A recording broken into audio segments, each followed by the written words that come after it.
Hello student, बेटा तुम्हें last time मैंने मैथमेटिक्स के कॉम्प्लेक्स नंबर का बहुत कुछ करा दिया। ठीक है, आपको प्रॉपर्टीज करा दी, कई सारे एग्जांपल्स करा दिए। ठीक, अब आपको मैं जो कराने जा रहा हूँ वो कराने जा रहा हूँ स्क्वायर रूट। किसी भी कॉम्प्लेक्स नंबर का स्क्वायर रूट कैसे निकाला जाता है, ऐड करना, माइनस करना, प्लस करना, डिवाइड करना, कंजुगेट, प्रॉपर्टीज सब कुछ करा चुका हूँ। उसके ऊपर एग्जाम्पल भी करा चुका हूँ। ठीक है, तो आज आपको मैं कराने जा रहा हूँ उसके स्क्वायर रूट निकालना, किसी भी कॉम्प्लेक्स नंबर का स्क्वायर रूट कैसे निकाला जाता है। साथ साथ में मैंने आपको वो क्वेश्चन भी कराए थे जो कि मैंने आपसे कहा था कि कभी आपके एनडीए से क्वेश्चनों में आपके इन क्वेश्चन में आगे आ जाता है, यानी x की अगर वैल्यू दे रखी होगी तो x की पावर 4 वाला भी वो डेरिवेटिव करा दिया था। ठीक है, तो चलिए आप इसको स्क्वायर रूट देखिए। किसी भी कॉम्प्लेक्स नंबर का स्क्वायर रूट निकालने के लिए मैं आपको बता दूं कि हम उसे i की फॉर्म से नेगलेक्ट करते हैं। तो i की फॉर्म से कैसे नेगलेक्ट किया जाता है, तो मैं एक आपको प्रॉपर्टी करा रहा हूं पहले a + i की फॉर्म से ही। तो मैं आपको डायरेक्ट करा देता हूँ। मान के चलिए एक कॉम्प्लेक्स नंबर ले लेता हूँ आपको 7 - के 24 आए या 5 + के 20, 5 + 12 i, ये आपका एक कॉम्प्लेक्स नंबर है।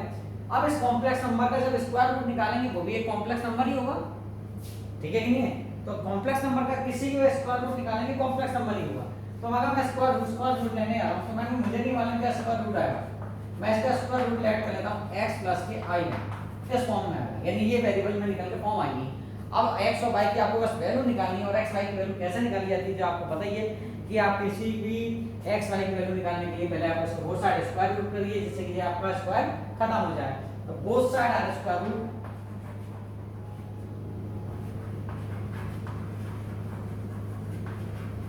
स्क्वायर करने पर ये आपके पास 5 + 12 आएगा और यहाँ पे आपका आएगा x² - के y²। क्योंकि हाइट तो आप नेगलेक्ट हो जाएगी, आपको जानते हैं स्क्वायर रूट कैसे निकालेंगे, a² + b² एंड प्लस के 2ab यानी 2xyi। क्लियर? अब आप कंपैरिजन कर दीजिए। तो जब आप कंपैरिजन करते हैं रियल का रियल से और स्क्वायर का स्क्वायर से, तो देखिए कंपैरिजन करने पर x² + y², क्योंकि ये भी तो आपका एक कॉम्प्लेक्स नंबर ही है, तो ये पार्ट तो आपका रियल हुआ और ये पार्ट आपका इमेजिनरी हुआ। तो रियल का रियल से कर रहे हैं तो x² - के y² जो है 5 के इक्वल हुआ इक्वेशन फर्स्ट, और 2xy जो है इक्वल हुआ 12 के। अब आपको यहाँ से इन दोनों इक्वेशन को सॉल्व करके आपको x और y की वैल्यू निकालनी है। अब देखिए यहाँ पे 2xy लिखा हुआ, 2xy को कैसे सॉल्व किया जाएगा, ये आपको दो तरीके से कुछ भी कर दीजिए, या तो x की वैल्यू y की फॉर्म में निकाल के यहाँ पर कर दीजिए, जो भी आपको ज्यादा सूटेबल मेथड लगता हो वो। तो मैं तो सीधा सीधा फंडा जानता हूँ कि x की वैल्यू जो y की फॉर्म में या y की वैल्यू x की फॉर्म में निकाल देता हूँ। तो यहाँ से मैं y की फॉर्म वैल्यू निकाल रहा हूँ, तो y की वैल्यू हो गई आपके 6/x। ये y की वैल्यू मैं यहाँ पुट अप कर देता हूँ। ठीक है, तो देखिए y की वैल्यू मैं पुट अप करूँगा तो x² एंड माइनस के 6/x का होल स्क्वायर एंड इक्वल है 5। तो देखिए x² - के 36/x² एंड पावर 24 ओनली 5, और x² का बहुत एलसीएम लूंगा तो जो x की पावर 4 - के 36 = 5x² क्रॉस मल्टीप्लिकेशन से। तो आप ये y क्वाड्रेटिक बनेगी, यानी x की पावर 4 - के 5x² एंड माइनस के 36 = 0। तो ये y क्वाड्रेटिक की फॉर्म बनेगी। बहुत सारे बच्चे क्या करते हैं, y क्वाड्रेटिक की फॉर्म नहीं बनाते, 4xy कर लेते हैं। 4xy का मतलब होता है x + y का होल स्क्वायर। ठीक है, आप उस मेथड का यूज कर सकते हैं। तो यहाँ से y क्वाड्रेटिक को सॉल्व करते हैं। देखिए x की पावर 4 - के तो 9 4 जा होता है, तो माइनस के 9x² एंड प्लस के 4x² एंड माइनस 36 = 0। तो आप जब कॉमन लेंगे तो x² तो आपके हुए x² - के 9, यहाँ से आप 4 कॉमन लेंगे तो x² - के 9 = 0। तो आपका एक तो होगा x² - के 9 और एक हो गया आपका x² + के 4। तो ठीक है, आप ये वाली वैल्यू लेंगे क्योंकि आप वापस आप जब x और y की वैल्यू निकालने जाएंगे फिर वापस कॉम्प्लेक्स नंबर में आएगी। इससे अगर आप केवल रियल वैल्यू लीजिएगा, यहाँ पे इसलिए कंफ्यूजन रहता है x² - के 9 = 0।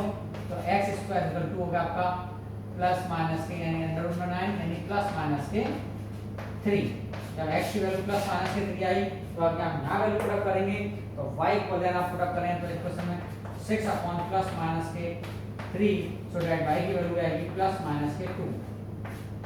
आपकी वेरिएबल आ गए, आप नॉन वेरिएबल रखा के यहाँ पर आप कर दीजिए, स्क्वायर रूट निकाल लेते हैं आप इसका यानी 5 + 12i का स्क्वायर रूट आप निकालने आए तो x की वैल्यू हो गई प्लस माइनस के 3 एंड प्लस माइनस के आपके √2i, तो आप पूरा कॉमन ले सकते हैं प्लस माइनस के 3 + 2i, क्या आपका स्क्वायर रूट निकल के आएगा 5 + के 12i का।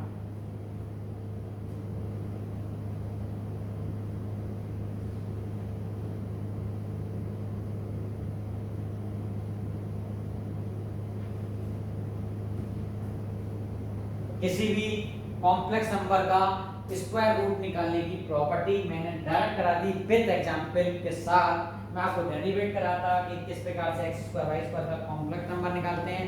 ज़्यादा बेहतर है कि मैंने आपको एक एग्जांपल लिया 5 + के 12i, मैंने 5 + के 12i का जो स्क्वायर रूट होता है वो भी एक कॉम्प्लेक्स नंबर का स्क्वायर रूट भी कॉम्प्लेक्स नंबर ही होता है, तो ये कॉम्प्लेक्स नंबर निकल के आया।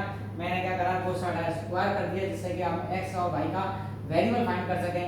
तो जब यहाँ पे आ गया तो ये भी एक कॉम्प्लेक्स नंबर ही है और ये आपका रियल पार्ट है और ये इमेजिनरी पार्ट है। यहाँ से कंपेरिजन मैंने कहा था कि किसी भी दो कॉम्प्लेक्स नंबर इक्वल का साइन होता है तो रियल का रियल से कंपेरिजन और इमेजिनरी का इमेजिनरी से। तो ये रियल पार्ट का कंपेरिजन किया गया था 5 और इमेजिनरी का कंपेरिजन किया गया 12। तो यहाँ से मैंने y की वैल्यू निकाल ली 6/x जो कि इसमें पुट अप कर दी।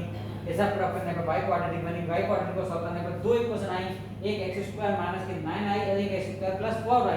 परंतु x² + 4 कौन ही ली गई और x² + 4 = 0 होता है और x² = -4 और x बराबर पक्का वापस अगेन करेंगे तो 2i आएगा, जो कि आप फिर कहते हैं कि इमेजिनरी को, जबकि मैंने कहा था कि x एंड y जो आपको वो करेंगे वो रियल होंगे ना कि इमेजिनरी पार्ट। बात क्लियर? इसलिए सो दैट ये वैलिड नहीं है, इसलिए ये आपको कंडीशन दे दूं कि आपके जो x और y हैं वो बिलोंग करते हैं केवल रियल पार्ट को, इमेजिनरी पार्ट को नहीं करते। यानी इमेजिनरी वैल्यू नहीं होगी, रियल वैल्यूज होंगी, सो दैट ये वैल्यू फाइंड हम ये नहीं ले पाएंगे। क्लियर? अगर नेगेटिव होती तो बात अलग। चलिए स्क्रीनशॉट लीजिए। नेक्स्ट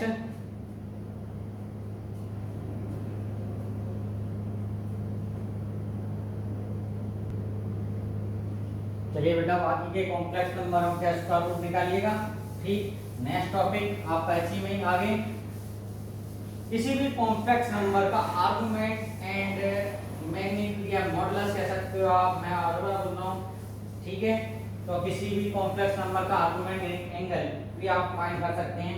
ठीक है, तो देखिए किसी भी कॉम्प्लेक्स नंबर को डिसाइड करने के लिए एक्स वाई कोऑर्डिनेट चाहिए होते हैं। मैंने आपको बताया क्योंकि आप कॉम्प्लेक्स नंबर जो नॉर्मली लेते हैं वो x प्लस के वाई आई लेते हैं। ठीक है, जहाँ x और y इसके कोऑर्डिनेट होते हैं जो कि एक प्लेन पर डिसाइड करते हैं। तो अगर हम यहाँ करें कि यहाँ पे x और y के कोऑर्डिनेट ये हैं, तो अगर हम यहाँ से यहाँ तक परपेंडिकुलर डालें तो यहाँ से यहाँ तक की वैल्यू जो होगी वो x होगी और यहाँ से यहाँ तक की जो वैल्यूज है वो y होगी। अगर मैं रिसर्च करूँ कि एक आर्गुमेंट निकालें यानी थीटा, तो ये थीटा कैसे फाइंड किया जा सकता है। ठीक है, तो किसी भी मॉडुलस को निकालने के लिए देखिए मैंने ये बोला था अंडर रूट के अंदर यानी z की जो वैल्यू निकाली गई थी, आप पाइथागोरस थ्योरम से लेते हैं जैसे o a एंड b, तो o b इक्वल टू होता है अंडर रूट के अंदर आपका oa square and plus ab का स्क्वायर, जबकि आपका ये होता है oa जो होता है वो आपका क्या होता है x का स्क्वायर एंड ab जो है वो y का स्क्वायर। ob जो ये कॉम्प्लेक्स नंबर यानी z कह सकते हो और z का मॉडुलस कह सकते हो आप। ठीक है, यानी z का मॉडुलस किसी भी z का मॉडुलस कहलाता है। ठीक, अब बात करते हैं थीटा। तो अगर आप tan थीटा की फॉर्म देखते हो तो आपके पास तो ये गिवन है, ये गिवन है, ये तो साइड आपके पास गिवन है नहीं, ये लेंथ दिखती है तो इसलिए tan थीटा की फॉर्म ली गई और परपेंडिकुलर और ये जिसमें परपेंडिकुलर डालते हैं तो परपेंडिकुलर और बेस आपके सीक्वेंस मिलते हैं। तो देखिए AB बटे OA और AB की जो वैल्यू है वो y है और इसकी वैल्यू x, तो आपका tan थीटा इक्वल टू जो है वो y/x आता है और थीटा इक्वल टू होता है आपका tan इनवर्स y/x। ये आपका आर्गुमेंट होगा यानी एंगल।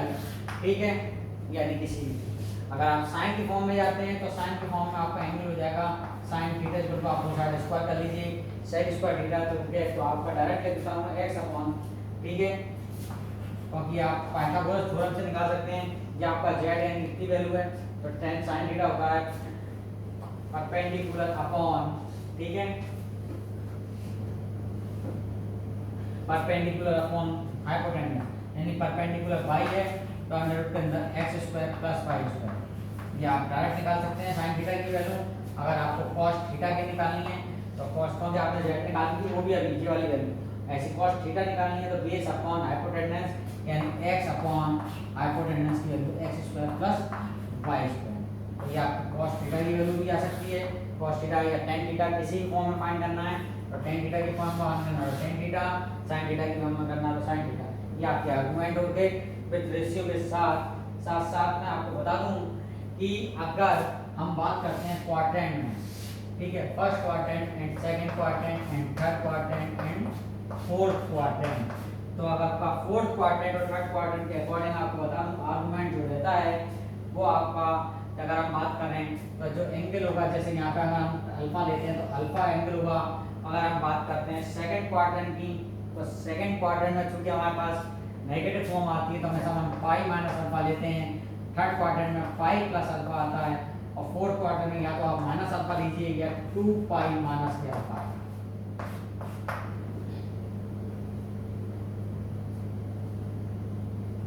ये आपको मैंने शॉर्ट फॉर्म बता दी कि इसमें अल्फा की वैल्यू पॉजिटिव रहती है, आप पाई माइनस के अल्फा लीजिएगा। ठीक, क्लियर? स्क्रीनशॉट लीजिए जिससे कि मैं आपको एक एग्जांपल के साथ ऐसे समझा सकूं।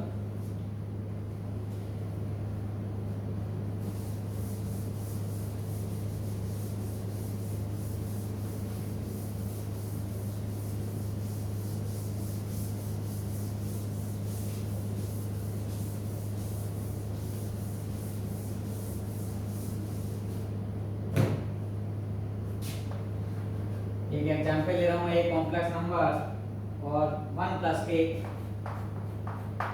i root 3। अब आप उसका मॉडुलस भी फाइंड करना है, ठीक है, और संग में आपको आर्गुमेंट भी फाइंड करना है।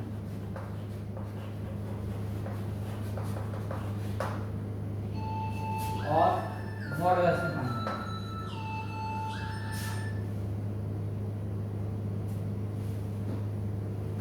क्लियर? अब कैसे निकालेंगे कॉम्प्लेक्स नंबर? यहां से अगर हम कंपैरिजन करते हैं तो x प्लस के y i तो यहाँ x की वैल्यू आपकी 1 है और y की वैल्यू भी 1 है।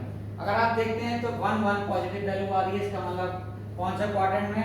ये फर्स्ट क्वाड्रेंट को बिलोंग कर रहे हैं, क्योंकि पॉजिटिव पॉजिटिव है, सही है। तो ये फर्स्ट क्वाड्रेंट में, इसलिए कोई प्रॉब्लम नहीं है। बात करते हैं मॉडुलस की, तो मॉडुलस हो गया अंडर रूट के अंदर x का स्क्वायर y का स्क्वायर यानी 1 का स्क्वायर प्लस 1 का स्क्वायर सो दैट रूट में 2। ठीक है, इसी प्रकार से अगर हम बात करते हैं आर्गुमेंट की, तो आर्गुमेंट आपका निकल के आता है, आप tan थीटा की फॉर्म में रख लीजिए तो tan थीटा बराबर होता है y अपॉन x, यानी y की जो वैल्यूज है, सॉरी यहाँ रूट 3 है y की वैल्यू, तो यहाँ पे रूट 3 का स्क्वायर करते हैं तो आपका 1 प्लस 3 सो दैट रूट में 4 और 4 की वैल्यू आपका 2। मैं 1 देख रहा था, तब भी पॉजिटिव है, तब भी आपका फर्स्ट क्वाड्रेंट में आता है। तो tan theta is equal to होता है y अपॉन यानी कि root 3 upon 1 so that root 3।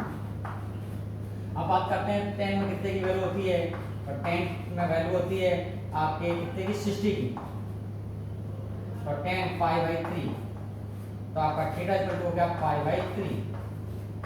ये आपका आर्गुमेंट आ गया, ठीक है। अब बात करते हैं यहाँ पे, आर्गुमेंट तो आ गया, संग में एक चीज और आपको यही हैंड टू हैंड में क्लियर करा दूं, पोलर फॉर्म। ये आपके पास जो है वो कोऑर्डिनेट फॉर्म है, किसी भी कॉम्प्लेक्स नंबर की कोऑर्डिनेट फॉर्म है। हैंड टू हैंड आपको करा रहा हूं पोलर फॉर्म। अब पोलर फॉर्म कैसे आती है साहब? पोलर फॉर्म के लिए आपके पास इसका मॉडुलस होना चाहिए, इसे हम r कहते हैं। तो पोलर फॉर्म के जो जनरल इक्वेशन है किसी भी पोलर फॉर्म को लिखने के लिए r और जो होता है cos theta i sin theta किसी भी कॉम्प्लेक्स नंबर की, क्योंकि x अपॉन y के अकॉर्डिंग हम ये लिखते हैं। अब ये i कैसे, ये मैं आपको प्रूव करके दिखा रहा हूं, यहां तक के वाला मैं आपको दिखा रहा हूं, ये पोलर फॉर्म। तो आप चाहो तो आप थीटा की वैल्यू रख के सब पोलर फॉर्म में भी कन्वर्ट कर सकते हैं। चलिए उसके बारे में हम फिर भी बात करेंगे, फिलहाल तो हम पहले आपको आर्गुमेंट और सीधी क्लियर करते हैं। मैं आपको प्रूव करके दिखाऊंगा कि पोलर फॉर्म को कैसे किस फॉर्म में कन्वर्ट कैसे किया गया, ठीक है। तो आर्गुमेंट में आपको दिखा रहा हूं। एक क्वेश्चन और देखिए अभी आप नेगेटिव फॉर्म से, जैसे आपके पास बड़े से में आ जाए तो आप एक और ले लीजिए।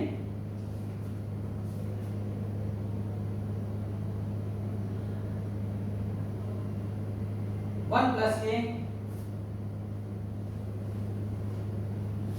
7i स्क्रीनशॉट लीजिए, फिर मैं नेक्स्ट एग्जांपल ले सकूं।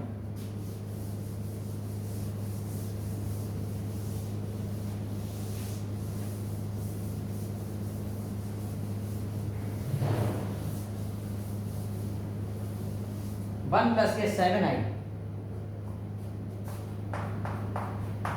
And divided by 2 minus i का होल स्क्वायर। अब आपका इसका आर मॉडुलस भी निकालना है और आर्गुमेंट भी निकालना है। अब देखिए कैसे निकालेंगे इसका मॉडुलस और आर्गुमेंट हो। तो सबसे पहले तो इससे सिंपलीफाई यानी a plus x plus i y की फॉर्म में बनाएंगे और 1 प्लस 7i पहले तो आप उसको नेगलेक्ट करेंगे तो उसका होल स्क्वायर बोल लीजिए 4 plus i square and minus के 4i सो दैट आपके पास 1 प्लस 7i सिंपलीफाई कर रहे हैं तो हम 4 माइनस 1 एंड माइनस के 4i सो दैट 1 प्लस के 7i अपॉन 3 माइनस के 4i। कंप्लीट करने के लिए कंजुगेट का मल्टीप्लाई करते हैं नीचे से लाने के लिए। तो देखिए ब्रैकेट में लिख रहा हूं मैं 3 माइनस के 4i मल्टीपल ऑफ 3 माइनस के 4i and divided bye 3 plus के करते हैं कंजुगेट का जो नेगेटिव फॉर्म है उसके अकॉर्डिंग। तो देखिए आपका सॉल्यूशन हुआ, इसका मल्टीप्लाई कर लीजिए 3 21i एंड 4 का मल्टीप्लाई करना है 4i एंड 4 से 28i स्क्वायर और नीचे आपका होगा सीधा सीधा 9 प्लस 16 डायरेक्ट आपको होता है x square plus y square तो डायरेक्ट आपको कर दिया गया z। तो आप देखिए 3 और जो हो गया आपका 25i और वो आपका हो गया माइनस के 28 क्योंकि i स्क्वायर की जो वैल्यू होती है वो माइनस की होती है और ये हो गया आपका 25। सो दैट आपका सॉल्यूशन करेंगे तो जो हो गया आपका माइनस के 25 एंड प्लस के 25i and divided bye 25 common ले लीजिए तो आपका हो गया minus 1 plus I and divided bye 25 so that आपका माइनस 1 प्लस आई एक्स वाई की फॉर्म आई ये नहीं हो जाएगा। तो आपकी नॉर्मल जेड की जो इक्वेशन बनी वो माइनस 1 प्लस आई आई जिसके कोऑर्डिनेट आप अगर कंपैरिजन करें तो आपकी x की जो वैल्यूज है वो माइनस के 1 है और y की वैल्यू आपके प्लस के 1 है। ठीक है, तो जब माइनस प्लस की बात हो रही है तो आपका मतलब सेकंड क्वाड्रेंट आया और सेकंड क्वाड्रेंट में देखिए कैसे करेंगे। तो पहले तो इसका मॉडुलस निकालने आ रहे हैं और मॉडुलस का किसी फॉर्म का हो सकता है अंडर रूट के अंदर माइनस 1 का स्क्वायर एंड प्लस 1 का square so that 1 plus 1 equivalent root 2। Modulus तो आपका गिरा। अब बात करते हैं आर्गुमेंट की। तो आर्गुमेंट कैसे निकल के आता है tan अल्फा आप थीटा की फॉर्म है अल्फा की फॉर्म y अपॉन x तो y आपकी प्लस के 1 एंड माइनस क्योंकि y पॉजिटिव है आपका और जो है आपकी माइनस के 1 कौन से क्वाड्रेंट में आ रहा था माइनस प्लस यानी कि y तो पॉजिटिव है परंतु x जो है आपकी नेगेटिव है so that this represent our second quadrant therefore तो आपके पास अल्फा की वैल्यू अगर आप यहां से देखा जाए तो tan अल्फा इक्वल टू क्या आपका tan के 5/4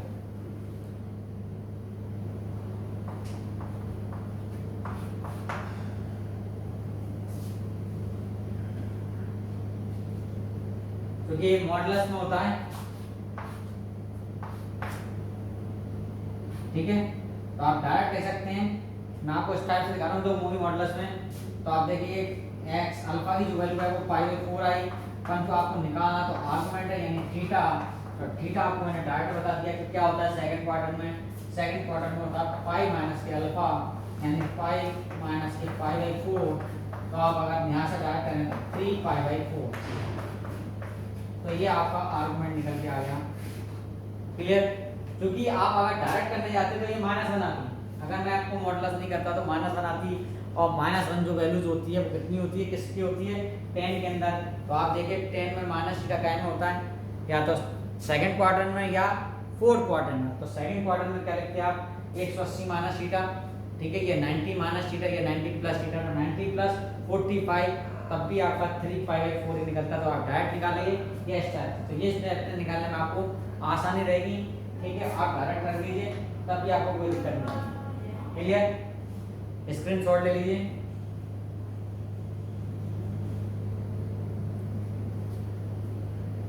कई सारे एग्जांपल्स हैं और निकालिए इस टाइप से, जिससे कि आपको दिक्कत ना हो आर्गुमेंट निकालने के लिए, क्योंकि जब मैं नेक्स्ट मेथड आपको कराने जाऊंगा पोलर फॉर्म, तो आपको प्रॉब्लम रहेगी कि किस प्रकार से इस टाइप के कई सारे बहुत सारे आपको एग्जांपल मिलेंगे जहां एक नहीं 3-4 कॉम्प्लेक्स का मल्टीपल या प्लस या माइनस, तो आपको उसको सिंपलीफाई करना है पहले x प्लस आई वाई की फॉर्म में। जब आप x प्लस आई वाई की फॉर्म में से कन्वर्ट कर लेंगे तभी आप उसको सिंपल, जब तक आप x प्लस आई वाई की फॉर्म में यानी कि आपको x प्लस आई वाई की फॉर्म में नहीं कर पाए, तो आपके पास अगर डबल आई या डबल रियल नंबर या डबल आपके पास इमेजिनरी नंबर आ रहा है, तो आप उसका आर्गुमेंट निकाल ही नहीं सकते, क्योंकि आपके पास 4 कोऑर्डिनेट हो जाएंगे, 4 कोऑर्डिनेट x 2x के 2y के, तो आप कहां क्या फोकस करेंगे। जैसा आप नॉर्मली आप क्वेश्चन को सिंपलीफाई करेंगे पहले, तो सिंपलीफाई करना मैंने आपको पहले बताया, फिर सिंपलीफाई करके उसका मॉडुलस निकालेंगे, तब उसके बाद आप इसको कोऑर्डिनेट को चेक करेंगे कौन से क्वाड्रेंट में आ रहा है। नॉर्मल आ रहा है तो कोई बात ही नहीं, ज्यादातर आप स्टार्ट कहाँ से करें तो ज्यादा अच्छा है। मैंने आपको 4 में बता दिया कि फर्स्ट क्वाड्रेंट में क्या होता है, सेकंड क्वाड्रेंट में क्या होता है और थर्ड क्वाड्रेंट में क्या होता है।